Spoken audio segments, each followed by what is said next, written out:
Ladies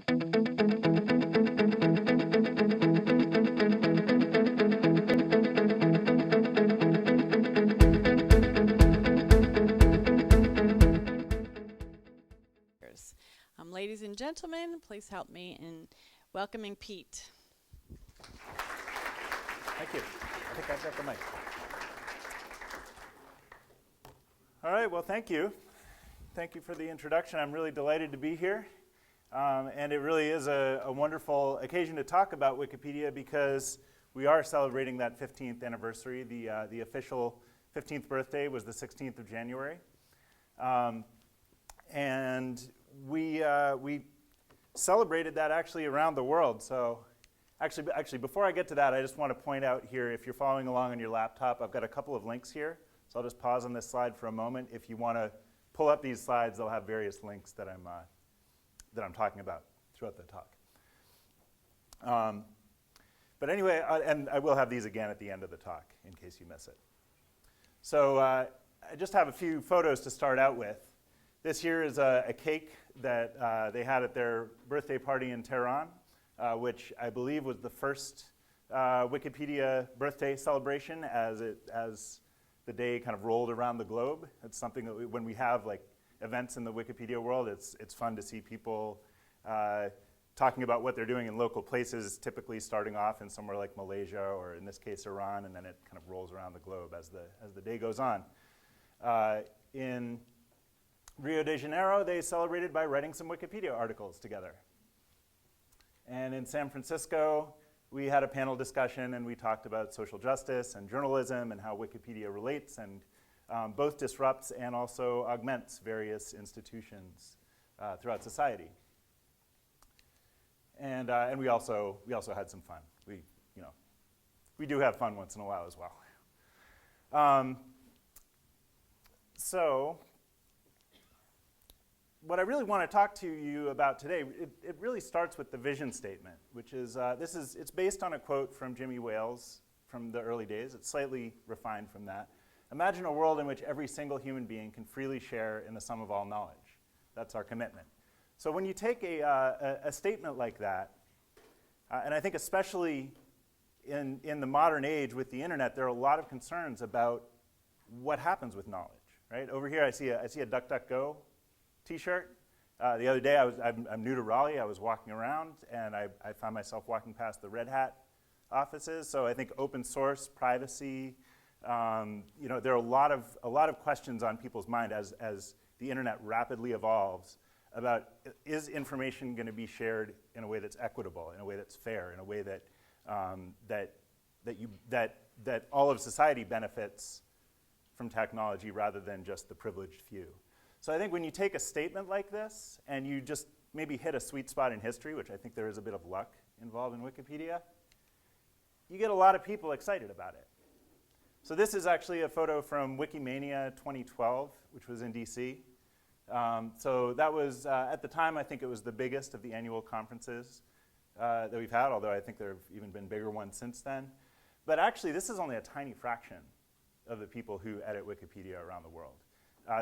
In any given month, there are 100,000 people who make at least 5 edits to a Wikipedia article in, I think it's 270 languages. And that's, in itself, is significant because most of the major websites, Twitter, Facebook, et cetera, they have about 70 languages. So Wikipedia also brings knowledge a lot closer to people in the sense that they can actually read something and contribute to something in their own language.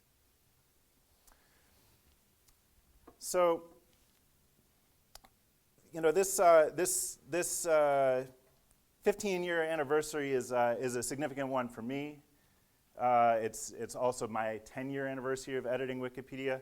But also, as I think back, and just to kind of elaborate a little bit on what Ken was saying initially, if you think back to 2001, I don't know how many of you were paying attention to the internet in 2001, but I'm just going to list a few websites that hadn't started yet. Facebook, Twitter, YouTube, none of them had begun yet. Google existed, but it was just a search engine. There wasn't Gmail, there weren't all the services that Google offers. And if you've ever heard of a website called MySpace, that hadn't started yet. And even Friendster, which was before MySpace, had not started when Wikipedia began. So 15 years is actually a pretty impressive amount of time in an internet time frame. So, as much as I'm tempted, I'm not going to lead you in a round of happy birthday. I'm sure we all love sing-alongs, but I'll skip that. I'll spare you that. But I do want to talk about a little bit about the general history of Wikipedia that has both been caused by and also contributed to the kind of excitement that you've seen, I think, in these photos. And I want to bring it around to something that you as young engineers entering into your careers might find applicable. And that's kind of an interesting point for me, because when I think about Wikipedia, honestly, I'm always a little bit baffled when people see it as a technical project. Because to me, Wikipedia it's fundamentally, and if you go back to that vision statement, technology isn't mentioned anywhere in there. It's just imagining that the world is a place where information can be shared freely. So, and this concept even has its roots in the Oxford English Dictionary, which has been around for hundreds of years, but was also produced by a massive collaborative process. When the Oxford English Dictionary was originally created, their method was that they had people literally write down and mail in slips of paper defining words as they knew them and understood them. It was supposed to be a dictionary that represented how language was actually spoken, not the way it was supposed to be. So, even the idea of having large-scale collaboration is not new with Wikipedia. And so, what I think is the magic about Wikipedia is that the technology came to a certain point at this time in history that allowed people to do something that's much broader than just technology. It's technology enabling social behavior. So that's kind of my perspective on Wikipedia. But there certainly are aspects of it that are really interesting, I think, from an engineering perspective. So I'll be coming to those as well. So in 2009, 2010, the Wikimedia Foundation, which is the nonprofit that stewards Wikipedia and several related projects, launched a huge strategic planning process. At the time, the budget of the foundation was about $10 to $15 million annually. They spent $1 million over that year engaging 1,000 people to produce a document to determine what the next 5 years should look like. And this diagram is one of the main things that came out of that. So the idea is that there's a technical platform that supports what's known as a virtuous cycle. You've probably heard of a vicious circle, so the opposite of that is a virtuous circle. If you're ever applying for grants, this is the kind of thing they like to see, is like, how is everything contributing to stuff getting better? A theory of change is another name for something like this. So the idea is you've got a technical platform that influences all of these pieces, and the more participation you get, the more that drives up quality, so the quality gets better, and so more people want to read it, so it reaches more people in the world, which then feeds back into some of those people start participating and start contributing to Wikipedia. So I think at the time when this process came out, lots of online discussions, lots of in-person discussions, and you started to see some consensus emerge about what are the important things for the future of Wikipedia. When this diagram kind of came about, people were excited about it. I was excited about it.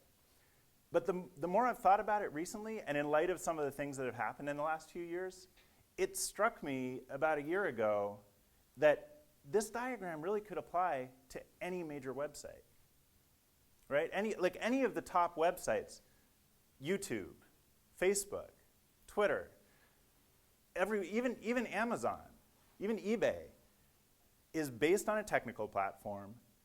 They need participation or they wouldn't exist. They need people to actually be doing stuff with it, not just reading what's there. That's kind of how the web works now. It wasn't originally, right? But they need to have people participating.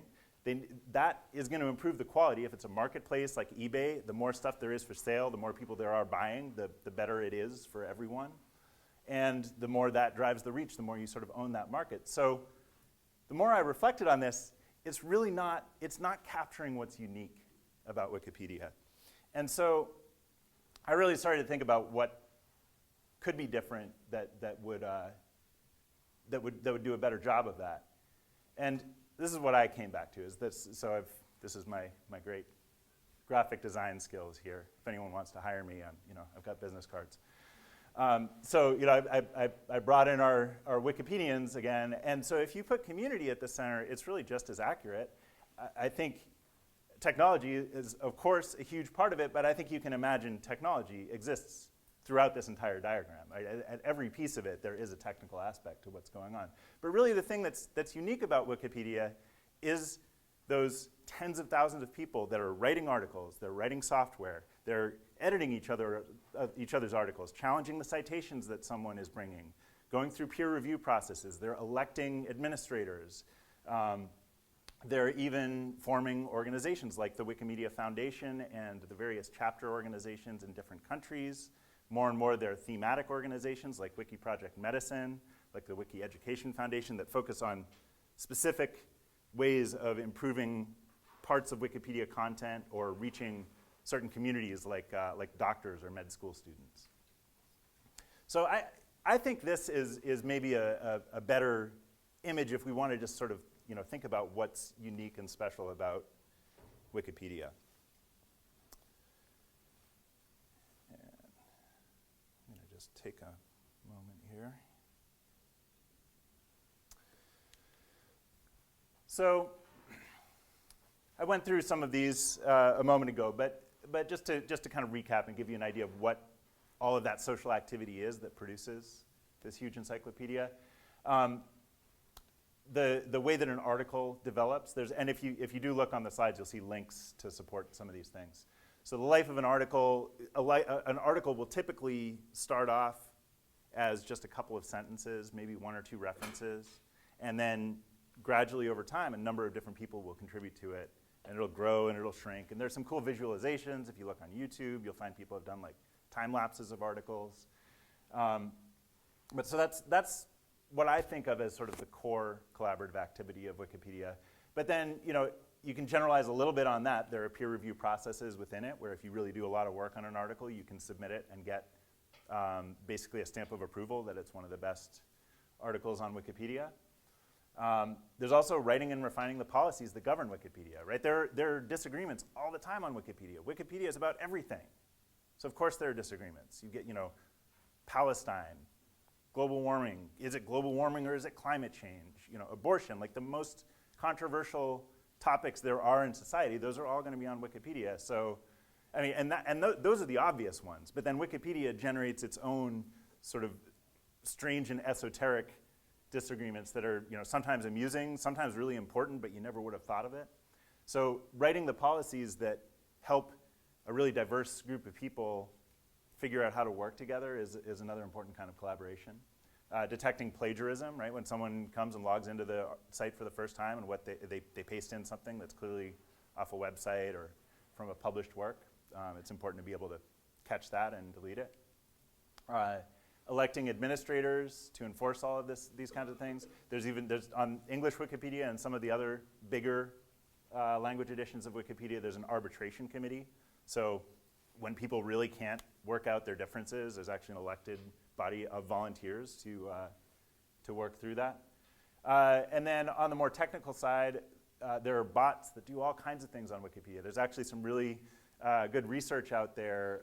The research I'm aware of is by Stu Geiger, who's done a couple of papers about the increasingly important role that automated scripts play in generating Wikipedia content or fixing vandalism, reverting vandalism, fixing typos. But one of the most famous examples, actually Rambot, this was in 2004. There's a huge spike in the size of English Wikipedia because someone created a script that automatically created an article about every single census-designated place, every town, city, village in the United States, and machine wrote an article based on that census data.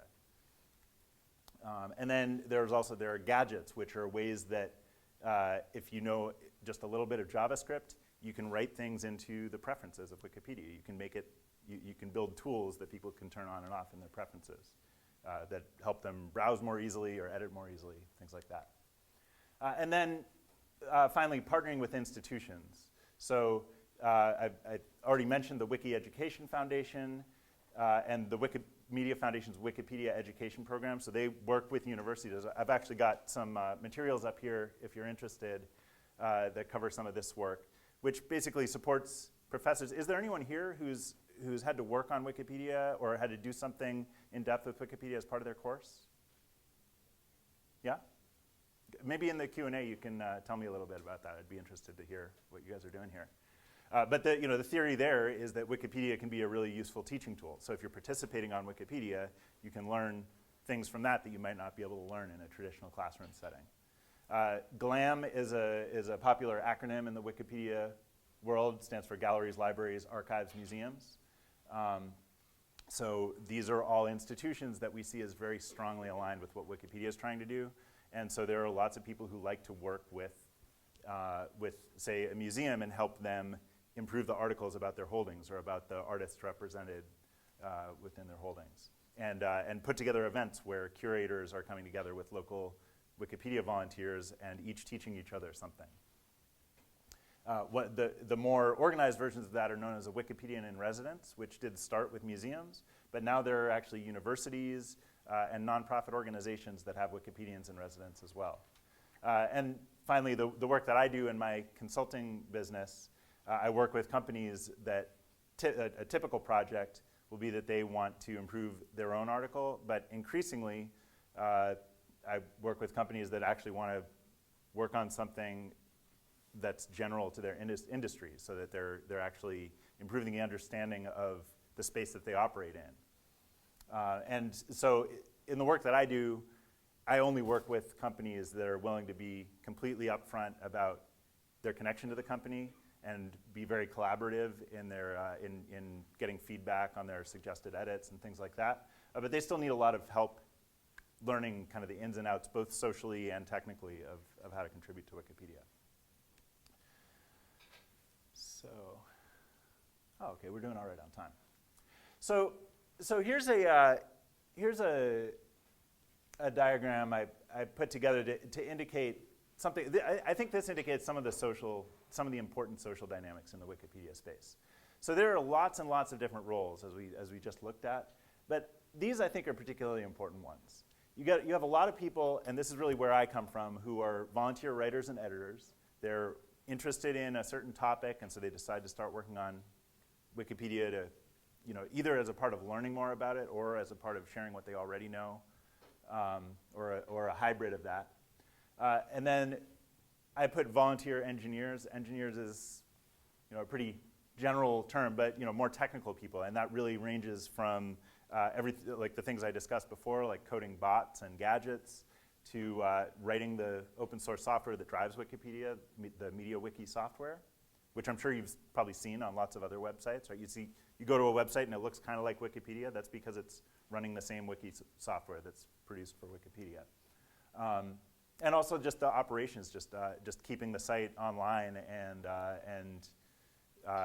developing redundant systems that, there's caching, and I mean, it's a top 10 website, so there's a lot going on technically within Wikipedia, and there are a lot of people who volunteer in that space. And then you have the Wikimedia Foundation staff. So the Wikimedia Foundation came after, it wasn't formed until a couple years after Wikipedia. It's a nonprofit organization that's designed to help Wikipedia. It's the basic idea, as I see it, is that it's supposed to support the work of volunteers in continuing to build Wikipedia. But it's really grown a lot in the last. So I worked that the work that I did on the education program was in 2009 and 2010. When I started there, I think there were 34 employees, and as I said before, the budget was about $10 million a year. Now it's $80 million a year, and there are over 200 employees. So all of these relationships are a little complicated, right? If you're an editor and you really wish that the software did this tiny little simple thing a little bit differently, well, if you don't have a lot of contact with the people who are writing bots and gadgets, and you don't have any idea how to do that stuff yourself, it can be challenging to even figure out, how do I suggest this idea to get it on someone's radar that they might develop a solution. So there's sort of silos in the wiki. Of course, there are certainly people who, exist in the arrows, right? Who kind of cross over back and forth, but they're sort of few and far between. And then with the Wikimedia Foundation staff, look, I did these other slides. I'm not even using them. So that's what I talked about first. So the idea of Wikipedia is that it's the encyclopedia anyone can edit. But also, and this comes from the headline of a Wired article from 2013 when there was a new, the programming language Lua was enabled on Wikipedia so that you can do a lot of stuff within Lua on that. This was the headline of their article. So something that the Wikimedia Foundation has really focused on is their relationships, especially in that time since about 2010 until now, is that relationship with the volunteer engineers. They've hired several positions where people whose job really centers around building those relationships, sponsoring editathons, getting people together, managing requests, making sure that things are prioritized so that people know what they should be working on and things like that. But this one is something that I think in recent years has become a bigger and bigger problem. This relationship is really challenging. And I think I'll probably talk about this for most of the rest of my talk, and I'll be happy to take some questions about it. But the fascinating thing about Wikipedia is if you look at it from the perspective of a volunteer that's been chipping in and has sort of been building relationships with people around the world and sees things working, sees things growing, even though there are huge problems with Wikipedia. The demographics are very skewed. It's pretty famous that there are very few women editors. That's something that most of us regard as a really big problem. The content of Wikipedia is pretty skewed. But even so, Wikipedia is continually growing, and there are continually new people coming, even if the numbers aren't rising overall anymore. There are always new people coming and learning about Wikipedia and coming up with new things to do. But if you look at it from the perspective of an organization, it maybe looks a little bit different. Right? If you're applying for grants, if you're appealing to donors every year, there might be this sense, well, we've got to come up with a big plan that's really going to substantially address these problems. We're going to fix the demographics so that it's much more true to that idea of being the encyclopedia anyone can edit. We're going to come up with ways to get the content more consistent so that the sciences are covered as well as Pokemon characters. I don't even know if Pokemon is something that college students would know about today, but that was something that when I started editing Wikipedia was sort of the go-to example of like this, sort of this fad that every single character in this world had an article, but there's plenty of really important stuff out there in the world that isn't covered on Wikipedia. So this is a cartoon that a colleague of mine, and when I say colleague, I've never had a conversation with this guy, actually. But this is the kind of relationship that you develop. You start to see common cause with people who are, I believe he's in Germany, and this is a cartoon that he drew a few years ago, or about a year and a half ago, around one of a series of big software changes that the Wikimedia Foundation was rolling out that many of us felt was really drastically interfering with the way that Wikipedians like to do their work. And there just wasn't there was lots of feedback, but not a lot of listening to the feedback. So I want to come back to this idea of Wikipedia as the encyclopedia that anyone can edit. And I put a number 7 there because if you look at all of the different software features that is needed for something like Wikipedia to work, this is actually only one of what I see as 7. And this is Ward Cunningham. Ward invented wiki software. This was about 6 years before Wikipedia was started. So his idea was to create software that made it really easy for people to work together on the web. So before wikis, you had to basically write, you had to know how to write HTML or have an expensive piece of software that would generate HTML for you. Or if you were really sophisticated, do something with PHP or a scripting language, you really had to be very technical and have some very specialized skills to be able to do anything on a website. So the idea of a wiki where you could just click a button that says edit without even making an account and make a few changes to some pretty simple code was pretty radical at the time. And I think I especially like this photo of him because if you look here, it's software patterns, wiki, pair programming. You can see he's really wrestling with these ideas of how do engineers work together, what kind of software could support doing that better.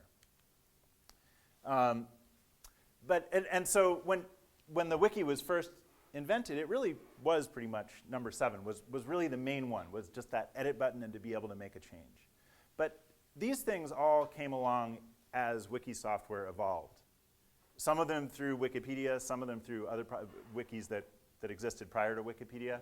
But if you're engaging with a wiki, you want to be able to perceive that someone's made a change to a page, right? So if I've written an article and then I go away for a month and I come back and 2 or 3 of you have added something to it, maybe deleted something that you thought was wrong, I should be able to at least perceive that there was something for me to look at there. I want to be able to see exactly what changed. What sentence did you remove? What citation did you add? What image did you add? I want to be able to see who changed it, so and what the reasons were for it, so that if I want to have a conversation about that, was this a good change, or was there something about mine that you missed, that you didn't understand what I was trying to do, and maybe we should try to address both of our concerns, just to make it possible to have that conversation. And also, it should be easy to undo the changes of others. So that's actually one of the really important things about Wikipedia. People look at Wikipedia, how is this possible? How is it possible that you can put something up where anyone can make a change at any time, and it doesn't just devolve into complete lunacy? Well, some people would say it actually has, but this is really the key to that, is that if you vandalize Wikipedia, right? If you go in there and put in a false fact, that's going to take you a little while to think it up and type it out, and I can fix it in a click of a button. I can undo what you just did with the click of a button. So that makes it possible that as long as there are generally more people that care about Wikipedia being improved than people who want to mess it up, then they're going to sort of have the upper hand. So all of these things map onto features in the software of Wikipedia. And I'm not going to go through and give you and walk you through these features now, because that would be a little time consuming. But if you're really interested in this, this is probably something to look through after the talk. So being able to perceive that something changed, that's the watch list, that's the view history screen on an article. To see what changed is a diff screen that'll show you left and right what's the before and after version of an article, and it's going to highlight the parts that changed. Who changed it on the diff screen, on the user page, on the user contribution screen. All those things are going to show you the username of the people who are making changes. Why they changed it, that's why there's an edit summary. Every time you click the edit button on Wikipedia, there's a little field after the main edit window for an edit summary where you can say, I fixed a typo, or I deleted a reference because it's no good, that's been debunked, or whatever it is, you can put in a sentence or so about what you said. Are people sometimes a little disingenuous about that? Yes, but because you do have that ability to look at the diff screen and see for yourself, you can usually find your way around that. You want to be able to address the person? Well, it's beyond just being able to send a private email. There are public talk pages all over Wikipedia. So every user has their own talk page that's publicly visible to everyone, and every article has its own talk page as well. So when you have a conversation with someone, other people who are interested in that subject see it too, and they don't have to have a redundant conversation. Undo changes, like I just said, that's very easy to do. And of course, making changes, just the edit button itself is really the main innovation there. One of the huge software projects that the Wikimedia Foundation has been working on for the last few years is called the Visual Editor. And that was they made a really big priority out of that you shouldn't have to learn a bunch of code to write a Wikipedia article or to edit a Wikipedia article, that you should be able to edit it more like a Word document and just point and click see things in bold instead of having like apostrophes on each end of it that are code that's going to turn it into bold and things like that. And of course that's very important, but I think something that was missed here from the perspective of an experienced editor, of someone who works on Wikipedia all the time, is if you do that without an eye to all of these other things, then you haven't really given someone the ability to fully participate in Wikipedia, in all of the discussions and decisions on Wikipedia. Sure, they can edit a page, but if someone comes along and objects to what they did, and they don't have the slightest idea what a diff page is to be able to link to something and say, well, here's the reason why I did that, then they're sort of at a disadvantage. So, and you know, there have been other software projects that have aimed at some of the other pieces of this, but I do think one of the significant problems with the way that the foundation has gone about things is it's not a holistic theory.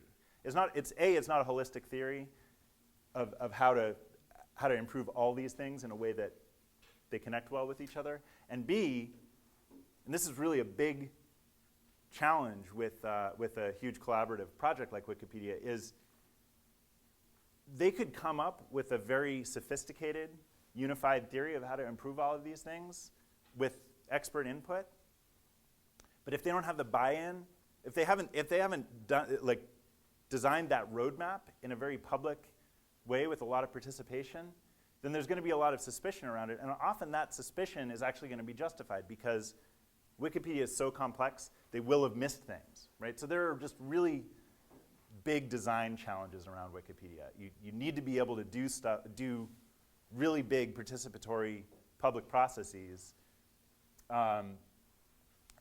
but also be able to empower people who know things about software design. And you need to be able to balance those kinds of interests. So I do want to come back to this for a moment. So I talked first about volunteer writers and editors and the challenges of interacting with volunteer engineers or technical types. The Wikimedia Foundation has certainly prioritized this kind of relationship here. And I think there are many benefits to that are really evident. I think, at least from my perspective, I don't have data to back this up, but my day-to-day experience is very much that it seems that there are more people engaged with and feeling good about their technical contributions to the project, and like they know what's going on around them. But this last one here, I think, is a real challenge and is something that is going to need a lot of work if Wikipedia is going to really thrive. I wanted to come back to this cartoon that I showed before, because this is something I think there are a lot of lessons in this cartoon. To me, this is a really compelling image. I think when I look at this image, I see a lot of people that are, they're all fairly expressionless, right? They're doing what they're doing. Each one of these people is working on the task in front of them. And we even have, here we have some coordination. Here we have some coordination too. It's not, there's not such a fundamental difference between what's going on in the sort of organized hierarchical Wikimedia Foundation or what's going on in the more ad hoc volunteer world. And yet, you can really see the work that's being done here has a strong impact on the other side, but there's a power imbalance there. So what I've quoted on the left here, assume good faith, this is actually a Wikipedia policy. There are 5 core Wikipedia policies, and that's one of them. It's considered very important that when you're engaging with other people on Wikipedia, you're probably going to run into disagreements, and that the best way to work through them is that if you can always try to see the good in what the other person's trying to do. And I think this is something that most people look at and they think that's really naive or that's really idealistic. But I can tell you, if this is something that you really work on in yourself, in your interactions, and this is not just Wikipedia, I think this is going to apply, in college, in your jobs, in really every kind of interaction. Assuming good faith about the people around you, even if they're not doing it back to you, is going to tend to lead to a better result. And so in a lot of these interactions where the foundation has generated some software and there's been pushback from the community, I think both sides have done a poor job of assuming good faith. I think individuals on both sides or individual interactions, and so there's become a lot of sort of ingrained and entrenched bad feelings about these dynamics. But I think really the truth of it is that anyone who's working on Wikipedia does want to do something good. That vision statement of making knowledge accessible and shareable by everyone on the planet really is something that everyone in the Wikipedia space believes in and wants to be a part of on some level. And so I think as much as the problems around Wikipedia and the Wikimedia Foundation have really been coming to a head recently, I think there really is a good opportunity for all parties to kind of learn something in the process and get back to a better place. I want to give a couple of sort of general examples of this kind of thing, just to get back to that personal connection of what really got me excited about Wikipedia to begin with. When I'm thinking about this process, the first person that comes to mind, and this is an easy one, right? This is one where there was, for me, never any conflict. But there's one Wikipedia editor who, for literally a couple of years, the only things I knew about him was that he was really interested in the streams and rivers of Oregon, really all aspects of them, hydrology, the economy around them, industry, agriculture. Those were the kinds of articles that he wanted to work on. And I also knew that he was the kind of person who always seemed to show up when you were getting frustrated. He would have, if you couldn't figure out how to fill in sort of a gap in an article, he'd show up, he'd have a source that he'd found that you'd never thought to look for. If you were pushing through a peer review process, he would sort of turn into a cheerleader and just show up at the last moment when you were just getting, you were getting criticism from all sides and you're ready to throw your hands up in the air and just give you a few words that kind of help you stick with it. So, I think that kind of encounter is one of the things that to me was the most sort of addictive aspects of Wikipedia, finding people who have shared interests and are willing to find ways to do things to help you out and are appreciative when you do that back to them. And to be able to develop those kind of relationships with people that I didn't meet this guy. I've still never met him face to face. I've known him for 5 or 6 years, and I feel like in a lot of ways I have a better working relationship with him than with people that I've worked at a real job with. But then there are other situations where you really see major personal growth. So I've had several friends, and I think this is true of myself, but I think it's even clearer sometimes, when you deal with people over a long period of time, where you see people who are continually getting into arguments and sort of flailing about and saying terrible things about other people, and gradually over time they start to find ways to make things work better, and they just become happier people. They become more productive people. So I think if there's one thing that I hope you leave, having learned about Wikipedia or an idea about Wikipedia to explore, really is that within Wikipedia there is a lot of wisdom, there's a lot of accumulated knowledge about how to work together in lots of different realms. And it's kind of invisible because the product is an encyclopedia, right? The product is not a community. There isn't this idea that we want to be a great discussion site. So Wikipedians don't tend to run around, saying, "Hey, join Wikipedia. It's like Facebook, but it's more, more academic, or whatever it would be to entice people in." That's not what it's about. We will try to get people to join Wikipedia if what they want to do is write articles, if what they want to do is help collect and curate and generate knowledge. But I think as companies look to how to collaborate better, how to get technical projects done in ways that serve a really diverse set of stakeholders, I think that Wikipedia is a really valuable and rich world to look to. And there's an increasing amount of research done on what works in Wikipedia, what doesn't work in Wikipedia. So I would just stay tuned into that as you move into your careers and as you look for ways to engage online. And really any way that you can involve yourself in Wikipedia, whether you become sort of one of those obsessive editors like I was for the first year or two, where I was logging in every single day, multiple times a day, working on lots of articles, or if you just fix a typo now and then and maybe jump into an interesting discussion every few months. It's worth doing, and I think you'll learn a lot from it. So that's, how am I doing on time here? We got 15 minutes left, so yeah, I'd love to take questions or hear what any of you think about Wikipedia.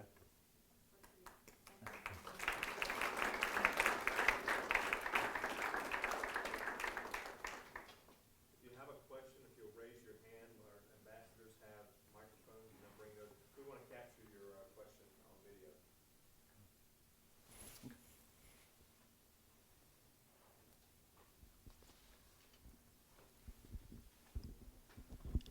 What drives you and the contributors at Wikipedia? What drives me? Yep. I assume as a volunteer contributor. Well, the initial thing for me, I guess I'll tell you sort of historically and then what continues to drive me. But originally, when I first got involved with Wikipedia, I had actually already worked on other wiki sites, and I had learned a bit about how to use a wiki. And what happened for me is I had come to a point where I was trying to shift my career. I was really interested in the state of Oregon, where I had lived since college, but I hadn't grown up there. I was realizing that there was a lot about local politics, local history, local culture, that I didn't know from not having grown up there. And so I was doing a lot of things in my life to learn about that. Blogging was kind of just taking off, so I was keeping up with various blogs. I was listening to talk radio. I was involved with a few different nonprofit organizations. And Wikipedia became this sort of obvious place for me to capture information as I learned it. So my first big project with Wikipedia was the 2006 election cycle, and I was really curious. So there was a big question about whether the Democratic Party was going to take over the state legislature. And so I was really interested in the primaries, like who's even running in all these races. There are like 90 races or 75 races in the state of Oregon, and I couldn't figure out who the candidates were. I'd go to the Democratic Party of Oregon's website. They had a little bit of information, not much. Republican Party, same thing. So as I was gathering this information from lots of different sources, I just started building a huge list on Wikipedia. And the thing that was really addictive to me was, and I was doing that on the theory, both it was helping me keep track of what I was learning, and also it was probably going to help someone else that had the same kind of questions. But the thing that was really addictive to me was I sort of assumed that I was probably doing something that was a little bit outside of policy. Maybe a page like that shouldn't even exist on Wikipedia, and sooner or later someone was going to come along. They were probably just going to delete it, or they were going to say, you're doing it all wrong. And I wasn't worried about that. I was kind of enjoying it anyway. But what happened instead was I started to come back and people had added races in their own district. So it became, to me, it was like a magic notebook, right? I could keep my notes and I could go away for a week or two and then I'd come back and it got better. And then when I started to realize that those were people that I could actually, if I left them a note, they would leave one back and we could start to trade tips about what websites we'd found that were useful. Then you're actually starting to get to know people through your shared interests, and at that point it really started to feel like a community to me. And I guess that really is still what drives it, even 10 years later, is, I want to be helping the world keep track of its information better, but I also enjoy working with other people in that process and learning even as it's like this sort of magical blend of learning and teaching, where like as you learn something, you help teach someone else, and it just goes back and forth. I think there was someone said you'd done a Wikipedia editing assignment in one of your classes. Could you maybe tell us about that a little? Yeah. Microphone.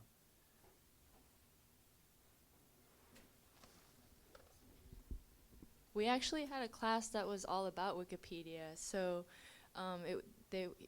we'd have assignments like learning how to use Wikipedia. Like first we'd start off making like small changes and then doing bigger stuff. And at the end we had to make groups and we have to make articles and try to get them to a good article status.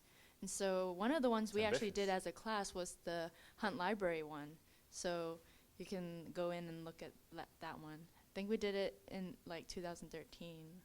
So, yeah. Which library was that? The Hunt Library, the one down there, campus? the new one, yeah. Okay, great. Yeah. So you basically you could have done this talk. What did I miss? Is there anything like major I missed here? I think you got everything. Okay. In the back?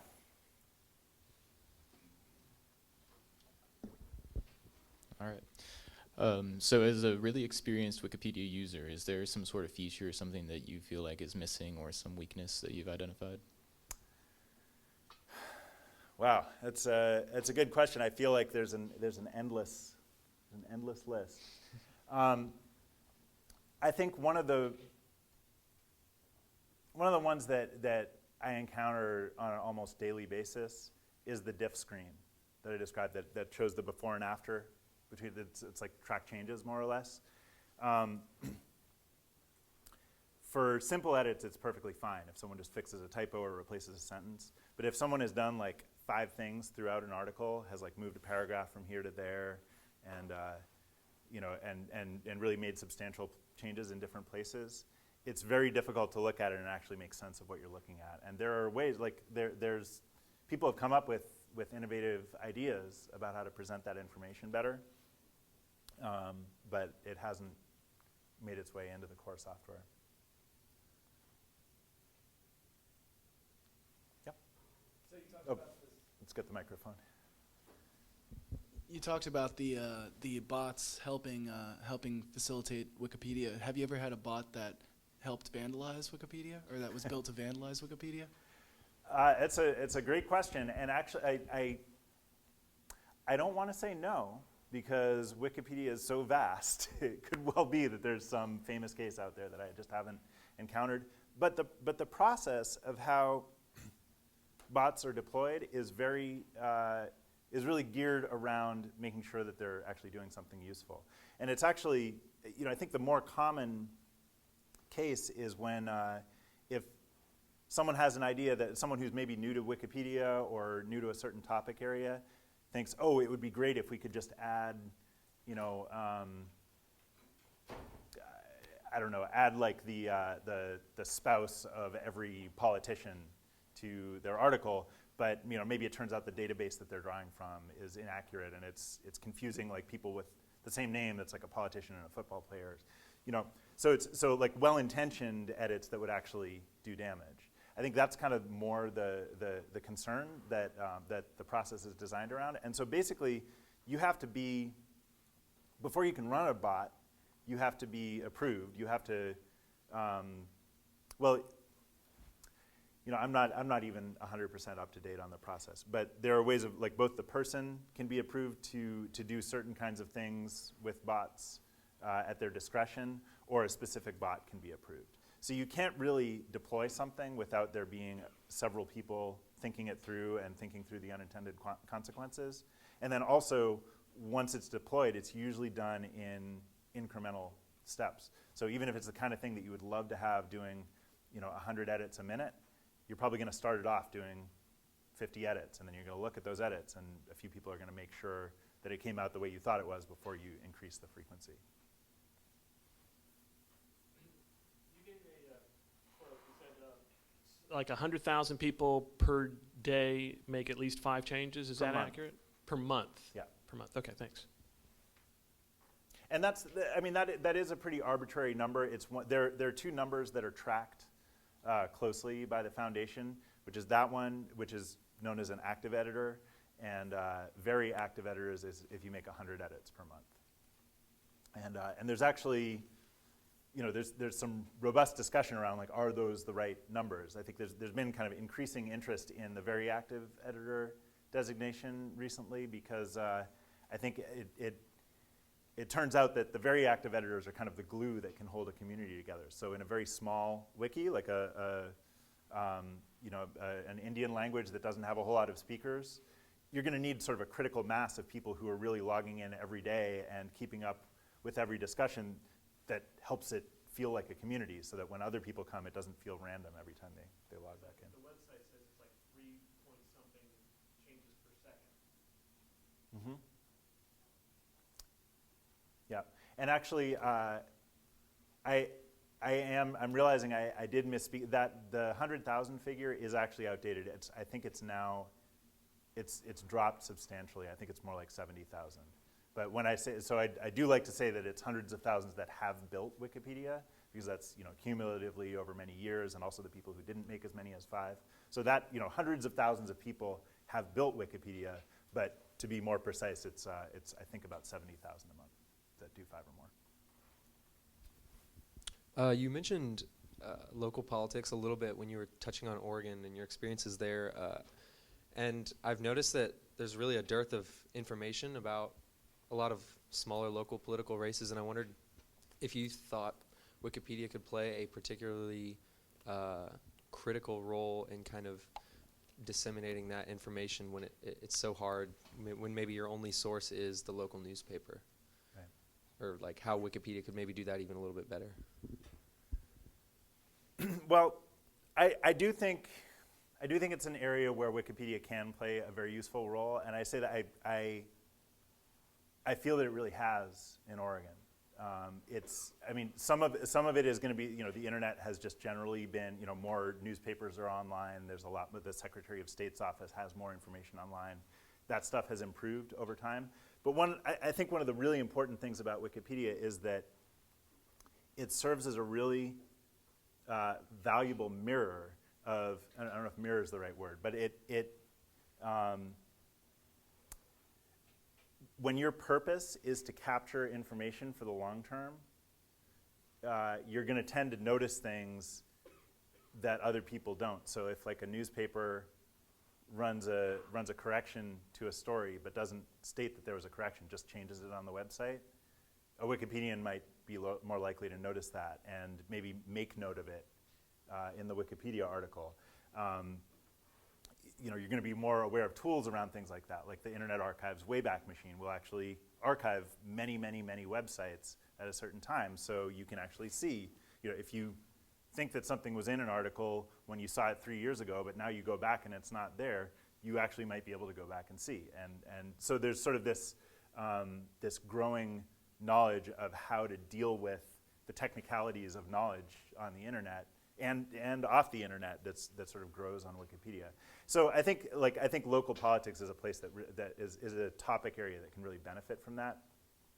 Because if it's local papers, sometimes local papers change their policies. Like they might be entirely free online for a few years, and then a new publisher comes in, and all of a sudden everything has to be monetized. So now all those old articles go behind a paywall. But if Wikipedia has been doing its job in the meantime, you might not be able to get to the source article anymore, but you can get some of the information that was there because it's in the article about that, state representative or whoever it is.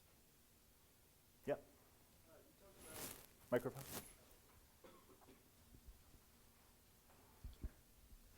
You talked about it's a site that anyone can code. Is there a similar process as with using bots for becoming a volunteer engineer? Or can you just hit edit? To tell you the truth, it's just really, it's not my main area. So what I can do is give you some kind of general tips. And I could probably point you towards some specific people that could give you a better answer if that's something you'd like to follow up with afterwards. But I think that the basic answer is no. It's not like when you go to a Wikipedia page, you're always going to see an edit button at the top. And there is no thing that's that simple and that straightforward in the technical realm. But on the flip side of that, I think the tech folks tend to be more adept at collaborating online in certain ways. So, like a lot of programmers are going to be logged into IRC all day. So, and Wikipedia has tons of IRC channels. So, like if you wanted to become a Wikipedia editor and you wanted to use IRC as a way to learn about it and get to know people, you'd probably have some trouble because where there are people on editorial-oriented IRC channels, they're usually just kind of joking around. They're not necessarily, the ones who are really working on articles aren't spending their time on IRC. They're spending their time on Wikipedia. But the coders actually will. If you have a technical question and you pop it into an IRC channel, chances are sooner or later someone's going to come along and answer it. And then you can kind of start to get a sense of who to go to for questions and things like that. And there's also, there's plenty of mailing lists. These days they use Fabricator for tracking bugs. I think Trello, there are lots of tools that if you can explore those sites and get a sense for what bugs are being worked on and what features are being developed, you can probably start to find the paths towards contributing. All right. Yeah, in the early days of Wikipedia, if you were writing an article for publication, not for Wikipedia, and you wanted to cite something that you read on Wikipedia, the answer was no, you can't cite that in a publication because anybody could put anything out there. Has that changed? Yeah. Well, I'm gonna give you both answers. I'm gonna say yes and no. Okay. On the one hand, yes. I think Wikipedia's content has generally improved. There are always going to be exceptions to that, but there's been an increasing focus on quality within Wikipedia and providing strong citations for pretty much everything that you add to an article, and more rigorous processes around that. Of course, some topic areas get more scrutiny than others, but in general, I think it has become more acceptable to cite what you see on Wikipedia. But on the other hand, I would say no, and it shouldn't be in a really serious context. And actually, I don't really think that's something unique to Wikipedia. As I was talking to Ken about this before the talk, when I went to high school, I distinctly remember a teacher saying, you no longer get to cite the encyclopedia in your papers. Right? The encyclopedia is there it's sort of a guidepost. It helps you orient yourself around a topic and learn sort of where to look for good sources. But it's not something that you should be citing in your sources. So I think that's something that, in a strictly academic sense, has always been true of encyclopedias. It always will be true of Wikipedia. And I think Wikipedians will generally, I think something that a lot of people don't understand is that Wikipedians will agree with you on that. Right? Wikipedians will not generally stand there and say, no, this is reliable information, you should cite it. And I guess just as a sort of a closing comment, just back to the education program, and there are a few of these brochures, if you want to look through them, or you can take them. There's not enough to go around, but if you're really interested, to help yourself. But that was, when we were developing those programs, that was really one of the main things that we were looking to address, is every time there was an article in the newspaper about a university and Wikipedia, it was about professors saying, don't cite Wikipedia. And we felt that there was a better conversation to be had around the educational opportunities through engaging with Wikipedia. Thank you. Thank you very much. Thank you all. Great question.